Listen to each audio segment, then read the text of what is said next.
నమస్కారం ETV news కి స్వాగతం ముందుగా ముఖ్యాంశాలు భూకంప విలయానికి మయన్మార్లో మృత్యుఘోష 1000 మందికి పైగా చనిపోయి ఉండొచ్చని అమెరికా జియోలాజికల్ సర్వే అంచనా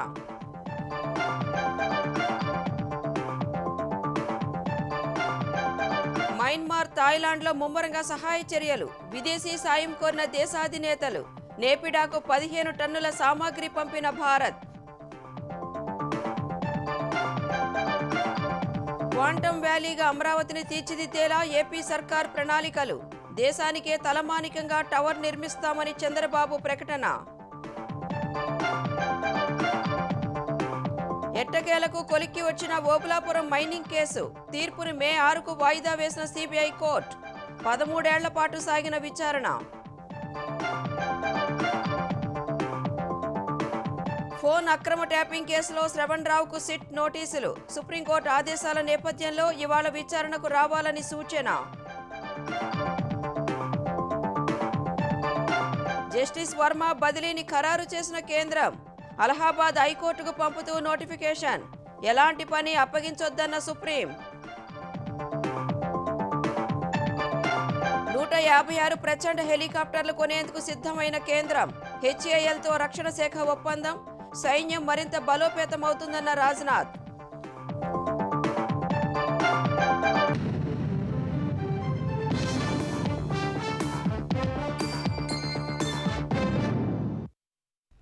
మయన్మార్ థాయిలాండ్లో భూ విలయం కారణంగా మరణించిన వారి సంఖ్య 154కు చేరింది 750 మందికి పైగా గాయపడ్డారు శిథిలాల కింద వందల మంది చిక్కుకోగా మృతుల సంఖ్య భారీగా పెరిగే అవకాశం ఉంది మయన్మార్లో వందలాది భవనాలు రహదారులు వంతెనలు ధ్వంసమవ్వగా 144 మంది చనిపోయారని 730 మంది గాయపడ్డారని సైన్యం ప్రకటించింది అయితే మయన్మార్లో 1000 మందికి పైగా చనిపోయి ఉండొచ్చని అమెరికా జియోలాజికల్ సర్వే అంచనా వేసింది బ్యాంకాక్లో 33 అంతస్తుల భవనం సహా నిర్మాణంలో ఉన్న మరో 2 భవనాలు కూలిపోగా 10 మంది చనిపోయారు 16 మంది గాయపడ్డారు శిథిలాల కింద 100 మందికి పైగా చిక్కుకున్నట్లు భావిస్తున్న అధికారులు సహాయ చర్యలు కొనసాగిస్తున్నారు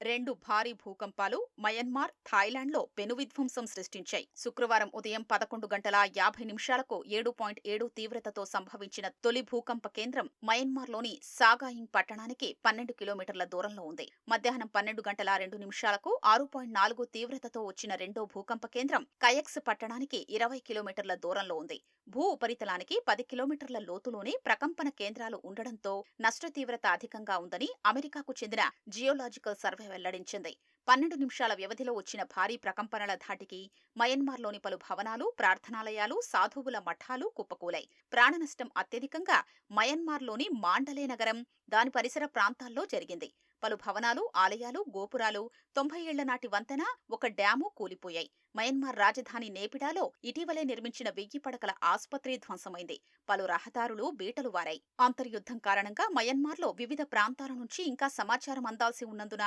ప్రాణ ఆస్తి నష్ట తీవ్రత పెరగొచ్చని భావిస్తున్నారు సహాయ బృందాలు రంగంలోకి దిగి శిథిలాల కింద చిక్కుకున్న వారిని కాపాడేందుకు తీవ్రంగా శ్రమిస్తున్నాయి మరోవైపు క్షతగాత్రులు వారి బంధువుల ఆర్తనాదాలతో ఆసుపత్రులు మారుమోగుతున్నాయి చికిత్స కోసం రక్తం కొరత తీవ్రంగా ఉందని వైద్యులు చెప్తున్నారు భూకంప విపత్తుపై ప్రకటన చేసిన మయన్మార్ సైన్యాధ్యక్షుడు జనరల్ మిన్ ఆంగ్ హయింగ్ దేశంలో అత్యవసర పరిస్థితిని ప్రకటించడం సహా ప్రపంచ దేశాల సాయాన్ని అర్థించారు మయన్మార్లో సహాయక చర్యల కోసం ఐక్యరాజ్య సమితి తక్షణ సాయంగా $5 మిలియన్ కేటాయించింది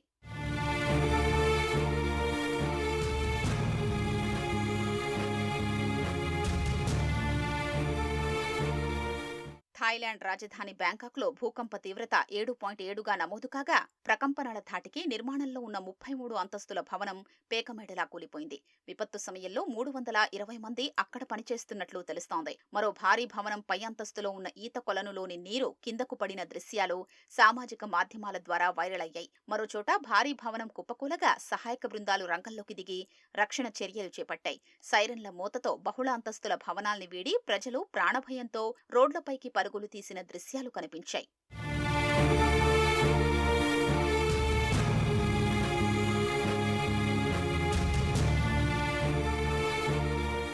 తొలిసారి ప్రకంపనలు రాగానే బ్యాంకాక్లో మెట్రో సేవల్ని నిలిపివేశారు.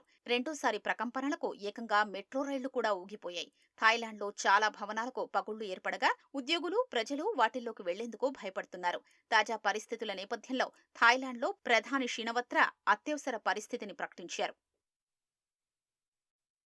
భారీ భూకంపంతో అతలాకుతలమైన మయన్మార్కు భారత్ ఆపన్న హస్తం అందించింది. మయన్మార్ను ఆదుకుంటామని ప్రధాని నరేంద్ర మోదీ చేసిన ప్రకటన మేరకు ఆ దేశాన్ని ఆదుకునేందుకు దాదాపు 15 టన్నుల సహాయ సామాగ్రిని పంపింది. భూకంప బాధితులను ఆదుకునేందుకు టెంట్లు, స్లీపింగ్ బ్యాగులు, దుప్పట్లు, ఆహారం, నీటిని శుద్ధి చేసే పరికరాలు, సౌర దీపాలు, జనరేటర్ సెట్లతో పాటు మందులను పంపింది. ఈ మేరకు సహాయ సామాగ్రిని సైనిక రవాణా విమానంలో కేంద్రం పంపింది. ఉత్తరప్రదేశ్లోని హిండన్ వైమానిక దళ కేంద్రం నుంచి వైమానిక దళానికి చెందిన C-130J విమానం మయన్మార్ వెళ్లింది. అమరావతి రాజధానిని క్వాంటమ్ వ్యాలీగా మార్చేందుకు ఆంధ్రప్రదేశ్ ప్రభుత్వం ప్రణాళికలు రచిస్తోంది. ఈ మేరకు రాజధాని ప్రాంతంలో మౌలిక సదుపాయాలు, పరిశోధన అభివృద్ధి కేంద్రాలు ఏర్పాటు చేయనుంది. క్వాంటమ్ వ్యాలీలో 750 కోట్ల రూపాయల మేర పెట్టుబడులు వచ్చే అవకాశం ఉందని అంచనా వేస్తోంది. రాజధాని అమరావతిని క్వాంటమ్ వ్యాలీగా మార్చేందుకు ముఖ్యమంత్రి చంద్రబాబు ఆలోచన చేస్తున్నారు. ఐఐటి మద్రాస్ సహకారంతో అమరావతిలో క్వాంటమ్ కంప్యూటింగ్ సంస్థలు ఏర్పాటు చేసేలా చర్యలు చేపట్టనున్నారు. ఇందుకోసం కేంద్ర శాస్త్ర సాంకేతిక మంత్రిత్వ శాఖతో పాటు IBM, L&T, ఐఐటి మద్రాస్ లాంటి సంస్థల సహకారం తీసుకోనున్నారు. క్వాంటమ్ కంప్యూటింగ్ సంస్థల ఏర్పాటులో భాగంగా 750 కోట్ల రూపాయల మేర పెట్టుబడులొచ్చే అవకాశం ఉంటుందని ప్రభుత్వం అంచనా వేస్తోంది. ఇందుకోసం రాష్ట్ర ప్రభుత్వం అమరావతిలోనే క్వాంటమ్ కంప్యూటింగ్ సెంటర్ ఏర్పాటు చేసే అవకాశాలు ఉన్నాయి. క్వాంటమ్ కంప్యూటింగ్ రంగంలోని సంస్థల్ని ఆకర్షించేలా మౌలిక సదుపాయాల కల్పనతో పాటు పరిశోధన, అభివృద్ధి కేంద్రాల్ని ఏర్పాటు చేసే దిశగా ప్రభుత్వం అడుగులు వేస్తోంది. ఢిల్లీలో మైక్రోసాఫ్ట్ వ్యవస్థాపకుడు బిల్ గేట్స్ తో భేటీ సమయంలో ఈ దిశగా సహకారం కోరినట్లు చంద్రబాబు ఇటీవల వెల్లడించారు. శుక్రవారం ఐఐటి మద్రాస్లో జరిగిన కార్యక్రమంలోనూ క్వాంటమ్ కంప్యూటింగ్ వ్యాలీ అంశాన్ని ప్రస్తావించిన చంద్రబాబు ఇది గేమ్ ఛేంజర్ కానుందని తెలిపారు. అమరావతిలో ఏర్పాటు చేసే క్వాంటమ్ కంప్యూటింగ్ టవర్ దేశానికే తలమానికం కానుందని వివరించారు. ఇప్పటికే చేసుకున్న ఒప్పందంతో త్వరలోనే ఏపీకి గూగుల్ రానుందని వివరించారు. 95లో ఐటీ మాట్లాడా, 2025లో ఏఐ మాట్లాడుతున్నా, ఇప్పుడు క్వాంటమ్ వ్యాలీగా సిలికాన్ వ్యాలీకి పోటీగా క్వాంటమ్ వ్యాలీ డెవలప్ చేస్తున్నాం. మీరు ఏవైతే ఇన్నోవేషన్స్ ఉన్నాయో అవన్నీ వర్కౌట్ చేయండి. రాబోయే రోజుల్లో ఆంధ్రప్రదేశ్లో ఉండే తెలుగు వాళ్ళ ఆదాయం 55 లక్షల రూపాయలు తలసరి ఆదాయం అవుతుంది. వేరే రాష్ట్రాల్లో ఉండే క్రీమ్ ఆఫ్ ది సొసైటీ, వేరే దేశాల్లో ఉండే మీరు ఎంత సంపాదిస్తారో సంపాదించడం కాకుండా మళ్ళీ బ్యాక్ టు ఆంధ్రప్రదేశ్కి వచ్చి డెవలప్ చేసే పరిస్థితి రావాలి. ఆర్టిఫిషియల్ ఇంటెలిజెన్స్, డీప్ టెక్ సంస్థల్ని ఆకర్షించడం ద్వారా రాజధాని ప్రాంతాన్ని క్వాంటమ్ వ్యాలీగా మార్చే ఆస్కారం కలుగుతుంది. 5 కోట్ల కంటే ఎక్కువ మంది జనాభా ఉన్న ఏపీలో ప్రస్తుతం రాష్ట్ర ప్రభుత్వం మెటా సంస్థతో ఒప్పందం చేసుకుని వాట్సాప్ గవర్నెన్స్ ద్వారా పౌర సేవలు అందిస్తోంది. ప్రస్తుతం 200కు పైగా సేవలు వాట్సాప్ గవర్నెన్స్ ద్వారా అందుతున్నాయి. సమీప భవిష్యత్తులో ప్రభుత్వం అందించే పౌర సేవలన్నీ వాట్సాప్ ద్వారానే అందించేందుకు మరికొంత కసరత్తు చేయాల్సి ఉంది. రెవెన్యూ, పురపాలక, దేవాదాయ, రవాణా, పోలీసు విభాగాలకు చెందిన సేవలన్నీ వాట్సాప్ ద్వారా అందించేందుకు విస్తృతమైన టెక్నాలజీ వినియోగం, విశ్లేషణ, అంతే వేగంగా సేవలు అందించాల్సి ఉంటుంది. దీనికోసం ఆర్టిఫిషియల్ ఇంటెలిజెన్స్ తో పాటు డీప్ టెక్ విస్తృతంగా వినియోగించాల్సి ఉంది. ఓబుళాపురం అక్రమ మైనింగ్ కేసు ఎట్టకేలకు కొలిక్కి వచ్చింది. అన్ని పక్షాల వాదనలు విన్న సిబిఐ కోర్టు న్యాయమూర్తి తీర్పును మే 6కు వాయిదా వేశారు. 13 ఏళ్ల పాటు సాగిన విచారణలో 3400 డాక్యుమెంట్లకు పైగా పరిశీలించి 219 మందికి పైగా సాక్షులను విచారించారు. ఈ కేసులో నిందితులైన బివి శ్రీనివాసరెడ్డి, గాలి జనార్దన్ రెడ్డి, ఓబుళాపురం మైనింగ్ కంపెనీ, గాలి వ్యక్తిగత సహాయకుడు అలీఖాన్, గనుల శాఖ మాజీ డైరెక్టర్ రాజగోపాల్, విశ్రాంత ఐఏఎస్ అధికారి కృపానందం, మాజీ మంత్రి సబితా ఇంద్రారెడ్డి సహా మరికొంతమందిపై అభియోగాలు నమోదయ్యాయి. ఓఎంసీ ఆక్రమణలు, అక్రమ మైనింగ్ కేసును 2009లో సిబిఐకి అప్పగించగా 2011లో మొదటి అభియోగ పత్రం దాఖలు చేసింది. అనంతరం ఐఏఎస్ అధికారి శ్రీలక్ష్మి, అలీఖాన్, సబితలను నిందితులుగా చేర్చుతూ అనుబంధ అభియోగ పత్రాలు వేసింది. కేసులు, డిశ్చార్జ్ పిటిషన్లు, హైకోర్టుల క్వాష్ పిటిషన్లతో విచారణలో అడుగడుగునా జాప్యం చోటు చేసుకుంది. సరిహద్దు వివాదం తేలకుండానే అక్రమ మైనింగ్ జరిగిందని నిర్ధారించడం సరికాదని గాలి జనార్దన్ రెడ్డి తరపు న్యాయవాదులు వాదనలు వినిపించారు. పొంతనలేని ఆరోపణలతో కేసును కొట్టివేయాలని కోరారు. సుప్రీంకోర్టు ఈ కేసు విచారణను పర్యవేక్షిస్తూ మేలోగా పూర్తి చేయాలని గడువు విధించింది. ఈ నేపథ్యంలో శుక్రవారం వాదనలు పూర్తయ్యాయి. తెలంగాణలో ఫోన్ అక్రమ ట్యాపింగ్ కేసులో 6వ నిందితుడిగా ఉండి అమెరికాలో ఉన్న మీడియా సంస్థ నిర్వాహకుడు అరవెల శ్రవణ్ రావుకు ప్రత్యేక దర్యాప్తు బృందం సిట్ నోటీసు జారీ చేసింది. ఇవాళ తమ ఎదుట విచారణకు హాజరు కావాలని నోటీసులో సూచించింది. నోటీసు ప్రతిని ఈ నెల 26నే హైదరాబాద్లోని ఆయన కుటుంబ సభ్యులకు అందించింది. గతేడాది మార్చి 10న పంజాగుట్ట ఠాణాలో కేసు నమోదైన వెంటనే ఆయన తొలుత లండన్కో అక్కడి నుంచి అమెరికాకు వెళ్లిపోయారు. సిట్ విచారణకు రాకుండా అక్కడే ఉండిపోయారు. ఇటీవల ఆయనపై రెడ్ కార్నర్ నోటీసు సైతం జారీ అయింది. తనకు ముందస్తు బెయిల్ నిరాకరిస్తూ హైకోర్టు జారీ చేసిన ఉత్తర్వులను సవాలు చేస్తూ ఇటీవల సుప్రీంకోర్టులో ఎస్ఎల్పీ దాఖలు చేశారు. దానిపై ఈ నెల 24న జరిగిన విచారణలో అరెస్టు చేయకుండా ఆయనకు మధ్యంతర ఉపశమనం లభించింది. పోలీసుల దర్యాప్తునకు సహకరించాలని షరతు విధించింది. ఈ నేపథ్యంలో 72 గంటల గడువు విధిస్తూ ఇవాళ విచారణకు రావాలని సిట్ స్పష్టం చేసింది. దీంతో ధర్మాసనానికి హామీ ఇచ్చినట్లుగా శ్రవణ్ రావు విచారణకు వస్తారా రారా అనే అంశంపై ఉత్కంఠ నెలకొంది. ద ఇండియన్ ఎక్స్ప్రెస్ ప్రకటించిన 2025 సంవత్సరం దేశంలోని వివిధ రంగాల్లో శక్తిమంతులైన 100 మంది ప్రముఖుల జాబితాలో తెలుగు రాష్ట్రాల ముఖ్యమంత్రులు చంద్రబాబు, రేవంత్ రెడ్డి చోటు దక్కించుకున్నారు. చంద్రబాబు 14వ స్థానంలో నిలవగా రేవంత్ రెడ్డికి 28వ స్థానం దక్కింది. 2024 ఏడాది జాబితాలో రేవంత్ రెడ్డి 39వ స్థానంలో ఉన్నారు. దేశంలో రాజకీయ, వ్యాపార, క్రీడా, వినోద రంగాలకు చెందిన వ్యక్తులు ఈ జాబితాలో ఉన్నారు. శక్తిమంతులైన 100 మంది జాబితాలో ప్రధాని నరేంద్ర మోదీ, కేంద్ర హోంశాఖ మంత్రి అమిత్ షా మొదటి 2 స్థానాల్లో ఉండగా ప్రతిపక్ష నేత రాహుల్ గాంధీ 9వ స్థానంలోనూ, రిలయన్స్ ఇండస్ట్రీస్ అధినేత ముఖేష్ అంబానీ 10వ స్థానంలోనూ ఉన్నారు. జనసేన అధినేత పవన్ కళ్యాణ్ 73వ స్థానంలో నిలిచారు. స్వదేశీ పరిజ్ఞానంతో రూపొందించిన అత్యాధునిక తేలికపాటి యుద్ధ హెలికాప్టర్ ప్రచండను కొనుగోలు చేసేందుకు హిందుస్థాన్ ఏరోనాటిక్స్ లిమిటెడ్ హెచ్ఏఎల్తో రక్షణ శాఖ ఒప్పందం చేసుకుంది. దాదాపు 62,700 కోట్ల వ్యయంతో 156 ప్రచండ హెలికాప్టర్ల కొనుగోలును రక్షణ శాఖ ధృవీకరించింది. సైన్యాన్ని బలోపేతం చేయడానికి ప్రధాని నరేంద్ర మోదీ నేతృత్వంలో భద్రతా వ్యవహారాల కేబినెట్ కమిటీ సిసిఎస్ ఈ కొనుగోలుకు అనుమతి ఇచ్చిన వెంటనే ఈ ఒప్పందం జరిగింది. ఈ మేరకు రక్షణ శాఖ, హెచ్ఏఎల్ 2 ఒప్పందాలపై సంతకం చేశాయి.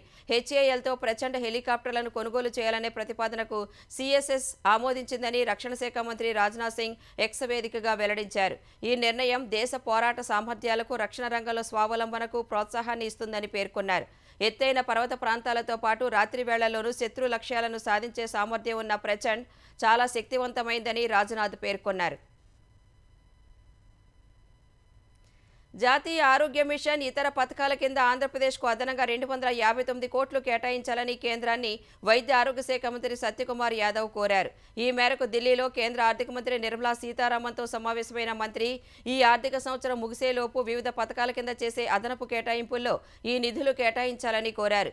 ఎన్హెచ్ఎం కింద 109 కోట్లు, పెర్ఫార్మెన్స్ ఇన్సెంటివ్ కింద 150 కోట్లు విడుదల చేయాలని మంత్రి కోరారు. కేంద్ర టూరిజం, న్యాయ, అణుశక్తి శాఖ మంత్రులతోనూ మంత్రి సత్యకుమార్ సమావేశమై హెల్త్, టూరిజం, క్యాన్సర్ చికిత్సల విషయాల్లో అదనపు సాయం కోరారు. పాస్టర్ ప్రవీణ్ పగడాల మృతికి సంబంధించి శాంతి భద్రతలకు విఘాతం కలిగించేలా సోషల్ మీడియాలో పోస్టులు పెడితే కేసులు తప్పవని తూర్పుగోదావరి జిల్లా ఎస్పీ నరసింహకిషోర్ హెచ్చరించారు. కేసుపై వదంతులు, అవాస్తవాలు ప్రచారం చేయొద్దని సూచించారు. ఈ కేసులో ఎవరి దగ్గరైన ఆధారాలు ఉంటే కొవ్వూరు డీఎస్పీకి చెప్పాలని కోరారు. ప్రమాద స్థలాన్ని ఫోరెన్సిక్ నిపుణుల బృందం క్షుణ్ణంగా పరిశీలించిందన్న ఎస్పీ, డీఎస్పీ స్థాయి అధికారి ఆధ్వర్యంలో పారదర్శకంగా దర్యాప్తు చేస్తున్నట్లు తెలిపారు. కేసు దర్యాప్తులో 5 ప్రత్యేక బృందాలు పనిచేస్తున్నాయన్నారు. సీసీ కెమెరాలను పరిశీలించి సమాచారం సేకరిస్తున్నామని వివరించారు. పాస్టర్ ప్రవీణ్ కుటుంబ సభ్యుల వాంగ్మూలం నమోదు చేసినట్లు ఎస్పీ పేర్కొన్నారు. కేసు దర్యాప్తు పురోగతిని సీఎం చంద్రబాబు ఎప్పటికప్పుడు సమీక్ష చేస్తున్నారని తెలిపారు. సంగారెడ్డి జిల్లా కోహీర్ మండల వెంకటాపూర్ వద్ద డీసీఎం వాహనం అదుపు తప్పి కారు సహా 4 ద్విచక్ర వాహనాలను ఢీకొట్టింది. ఈ ప్రమాదంలో 2 మృతి చెందగా మరో 5 తీవ్రంగా గాయపడ్డారు. వెంకటాపూర్లోని ఓ పరిశ్రమలో లోడింగ్ చేసుకుని హైదరాబాద్ వెళుతున్న డీసీఎం డ్రైవర్ మద్యం మత్తులో రాంగ్ రూట్లో వెళుతూ అడ్డొచ్చిన వాహనాలను ఢీకొట్టాడు. ప్రమాదంలో ద్విచక్ర వాహనంపై ప్రయాణిస్తున్న వ్యక్తి అక్కడికక్కడే మృతి చెందగా మరో వ్యక్తి ఆసుపత్రిలో చికిత్స పొందుతూ మరణించాడు. ప్రమాదం దాటికి హైదరాబాద్ ముంబై జాతీయ రహదారిపై రాకపోకలు చాలా సేపు స్తంభించాయి.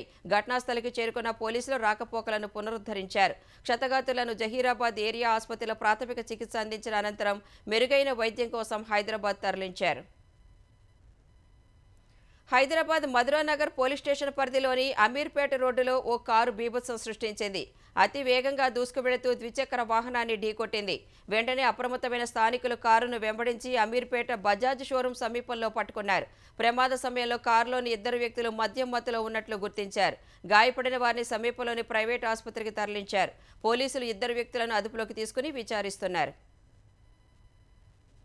తెలంగాణ వ్యాప్తంగా పలు ప్రాంతాల్లో ఏర్పాటు చేసిన ఇఫ్తార్ విందుల్లో మంత్రులు, ప్రతిపక్ష నేతలు పాల్గొన్నారు. సంగారెడ్డి జిల్లా జోగిపేటలో నిర్వహించిన ఇఫ్తార్ విందులో మంత్రి దామోదర రాజనరసింహ పాల్గొని సామూహిక నమాజ్ అనంతరం ముస్లింలకు పలహారాలు తినిపించారు. నల్గొండ క్లాక్ టవర్ కూడలిలోని మదీనా మసీదులో ఏర్పాటు చేసిన ఇఫ్తార్ విందుకు రోడ్లు, భవనాల శాఖ మంత్రి కోమటిరెడ్డి వెంకటరెడ్డి హాజరయ్యారు. ఖమ్మంలోని సీక్వెల్ వేడుకల మందిరంలో ఏర్పాటు చేసిన ఇఫ్తార్ విందులో మంత్రి తుమ్మల నాగేశ్వరరావు పాల్గొన్నారు. పేద ముస్లింలకు ప్రభుత్వం అండగా ఉంటుందని భరోసా ఇచ్చారు. హైదరాబాద్ బంజారాహిల్స్లోని లేక్ వ్యూ ఫంక్షన్ హాల్లో మన్నె గోవర్ధన్ రెడ్డి ఆధ్వర్యంలో నిర్వహించిన ఇఫ్తార్ విందుకు మాజీ మంత్రి హరీష్ రావు హాజరయ్యారు. ఈ విందులో ఎమ్మెల్సీ మహమూద్ అలీతో పాటు పలువురు నాయకులు పాల్గొన్నారు. సికింద్రాబాద్లోని బౌద్ధ నగర్ వారాసిగూడలో ఏర్పాటు చేసిన ఇఫ్తార్ విందులో బీఆర్ఎస్ కార్యనిర్వాహక అధ్యక్షుడు కేటీఆర్ పాల్గొన్నారు. పవిత్ర రంజాన్ మాసం వేళ ఆంధ్రప్రదేశ్ విద్యాశాఖ మంత్రి నారా లోకేష్ గుంటూరు జిల్లా మంగళగిరి బస్టాండ్ సమీపంలోని పేద ముస్లిం షేక్ షహెన్సా నివాసాన్ని ఆకస్మికంగా సందర్శించారు. షహెన్సా కుటుంబ సభ్యులతో కలిసి లోకేష్ ఇఫ్తార్ విందులో పాల్గొన్నారు. షహెన్సా కుటుంబ సభ్యుల యోగక్షేమాలను అడిగి తెలుసుకున్నారు. సెంటు స్థలంలో ఉన్న రేకుల షెడ్డులో ఇబ్బందులు పడుతున్నామని షహెన్సా తండ్రి జమాలుద్దీన్ మంత్రి లోకేష్ దృష్టికి తీసుకువెళ్లారు. కుటుంబ బాధ్యత తాను తీసుకుంటానని, నూతన ఇల్లు నిర్మించి ఇస్తానని మంత్రి లోకేష్ హామీ ఇచ్చారు. తమ ఇంటిని సందర్శించి మంత్రి లోకేష్ ఇఫ్తార్ విందు స్వీకరించడంపై షహెన్షా కుటుంబ సభ్యులు ఆనందం వ్యక్తం చేశారు. నేపాల్లో రాచరిక ప్రభుత్వాన్ని పునఃస్థాపించాలని డిమాండ్ చేస్తూ రాజధాని కాఠ్మండూలో వేలాది మంది ఆందోళనకారులు చేపట్టిన నిరసనలో తీవ్ర ఉద్రిక్తతలు చోటు చేసుకున్నాయి. ఈ ఆందోళనలో 2 చనిపోగా 30 మందికి పైగా గాయపడ్డారు. నేపాల్లో రాచరిక వ్యవస్థను తిరిగి స్థాపించాలని, దేశాన్ని తిరిగి హిందూ రాజ్యంగా ప్రకటించాలని రాచరిక మద్దతుదారులు సహా రాష్ట్రీయ ప్రజాతంత్ర పార్టీ కార్యకర్తలు కొన్ని రోజులుగా ఆందోళనలు చేస్తున్నారు. త్రిభువన్ అంతర్జాతీయ విమానాశ్రయం వద్ద గుమిగూడిన వేలాది మంది ప్రస్తుత ప్రజాస్వామ్య గణతంత్ర వ్యవస్థను రద్దు చేయాలని నినాదాలు చేశారు. దేశాన్ని ఒక రాజే కాపాడాలంటూ ప్లకార్డులు ప్రదర్శించారు. బ్యారికేడ్లను తొలగించేందుకు యత్నించారు. పరిస్థితి అదుపు తప్పుతుండటంతో ఆందోళనకారులపై భద్రతా బలగాలు బాష్పవాయు గోళాలు, జలఫిరంగులను ప్రయోగించాయి. ఈ క్రమంలో ఘర్షణలు తీవ్రతరం కాగా 2 ప్రాణాలు కోల్పోయారు. ఆందోళనలను అదుపు చేసేందుకు ప్రభుత్వం సైన్యాన్ని రంగంలోకి దించింది.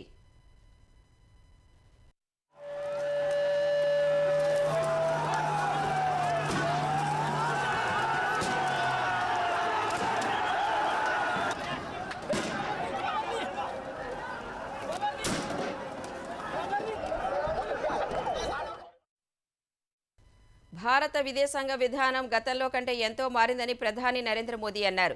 గతంలో విదేశాంగ విధానం అన్ని దేశాలతో సమాన సంబంధాలు కొనసాగించేలా ఉండేదని, కానీ నేడు సాన్నిహిత్యంపై ఆధారపడిందని చెప్పారు.